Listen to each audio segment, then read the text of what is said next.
Het waait maar weer een hele hast, een hele storm en dan is het nog altijd een roeg waar. De zinnenkamer wel bij, maar daar ging ik nog een tal buien om. En hoe het waar sprutsen, de komende weken jest compleet jest betiden een hudde ontzwarmen gewin of misschien wel storm en betiden flink wat rein. Joen en vannacht. Eerst nog een paar opklaringen, misschien een enkele bui. En de wind houdt hem stadig gewoon wel. En dan berint de lucht en hebben we vannacht ruimwetter. De temperaturen liggen vannacht zomaar bij de 6 of de zonnegraden in. Een matige en vrij krachtige wind betekent krachtig in het watergebied, misschien nog wel het west- tot zuidwestwaai. Morgen hoe dag. Een dag met een beroende lucht, een dag met bewolking, een dag met rein, lichte rein. En vooral in de maand draait het even stevig. In de midden wordt het stadig gewoon wat droeg of droeger. En misschien, hier misschien nog wel een beetje zinnig.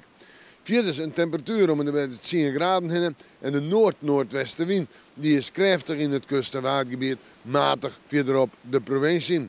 In de joentijd in de nacht, begint de lucht stadig gewoon alweer. En dus gaan we op naar Tieze, het vooruitzicht. Tieze betekent rein, een stormige wind, want misschien betekent wel storm, maar het is tijdelijk, maar toch weer een protte wind.